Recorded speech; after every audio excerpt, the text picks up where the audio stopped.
जी मेरे साथ इस वक्त पाकपतन की सियासी समाजी शख्सियत साबिक चेयरमैन म्यूनसिपल कमेटी आपके दौर में पाकपतन के 50 वार्डों में इंतहाई और रिकॉर्ड तरक्याती काम हुए हैं जो पाकपतन की तारीख में अब तक हमने नहीं देखे। मेरी मुराद चौधरी मुजफ्फर इकबाल एडवोकेट साहब मेरे साथ मौजूद हैं। इनसे जानते हैं कि हाई कोर्ट में जो बल्दिया का चेयरमैन का जो चल रहा है केस इस हवाले से क्या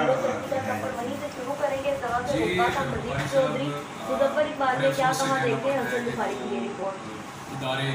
सुप्रीम कोर्ट के हुक्म के मुताबिक वो जी मेरे साथ इस वक्त पाकपतन की सियासी समाजी शख्सियत साबिक चेयरमैन म्यूनसिपल कमेटी आपके दौर में पाकपतन के 50 वार्डों में इंतहाई और रिकॉर्ड तरक्याती काम हुए हैं जो पाकपतन की तारीख में अब तक हमने नहीं देखे। मेरी मुराद चौधरी मुजफ्फर इकबाल एडवोकेट साहब मेरे साथ मौजूद हैं। इनसे जानते हैं कि हाई कोर्ट में जो बल्दिया का चेयरमैन का जो चल रहा है केस इस हवाले से क्या है।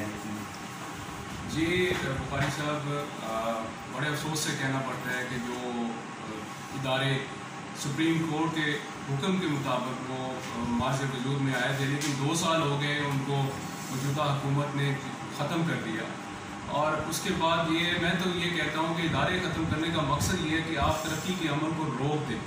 लोगों के जो वेलफेयर के काम हो रहे थे, जो उनके रोज़मर्रा के गली मोहल्लों के काम हो रहे थे, वो सारे के सारे जो है वो ख़त्म है। कोई पूछने वाला नहीं है, कोई उनको प्रॉपर चेक एंड बैलेंस नहीं है।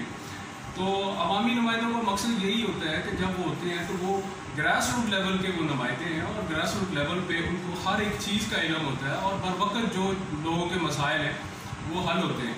आपने जिस तरह बात की कि अब कोर्ट्स के अंदर जो हमारे मैटर चल रहे हैं तो उसकी क्या पोजीशन है, तो मैं अदालत आलिया को तो कुछ नहीं कह सकता, लेकिन ये 2 साल हो गए, तारीख कभी निकलती है, कभी कुछ जज साहबान आते हैं तो वो अपना जो है वो बड़ा अग्रेसिव होते हैं कि ये अदारे क्यों ख़त्म किए गए, लेकिन अगले ही लम्हे शायद वो उनको रुक जाता है प्रोसेस। अभी भी 25 तारीख है सुप्रीम कोर्ट के अंदर और तमाम इदारे जो है चेयरमैन वहाँ पे उन्होंने इस पर डेट की हुई है तो बहाली के लिए, और इंशाअल्लाह ताला वो उम्मीद करते हैं कि सुप्रीम कोर्ट ऑफ पाकिस्तान जो है वो इस पर बेहतर फैसला करते हुए, जिस तरह कादी फाइज असद साहब ने मार्च पिछले दिनों बल्दियाती केस के अंदर दिए, हम उम्मीद करते हैं कि कोई अच्छा फैसला होगा और जो हमारे मुल्क के लिए, हमारे शहरों के लिए जो बेहतर हो, और वो बेहतरी इसी में है कि ये इदारे बहाल हो और जिनको मैंडेट मिला हुआ है वो लोग आएँ और अच्छे अंदाज में लोगों की खिदमत करें, काम करें। जी ये थे चौधरी मुजफ्फर इकबाल साहब जो अपने ख्यालात का इजहार कर रहे थे। हुक्मरानों और अदलिया को चाहिए कि वसी तर अवामी मफाद की खातर बल्दियाती अदारों को बहाल किया जाए। कैमरामैन टीम के साथ हसन अब्बास बुखारी।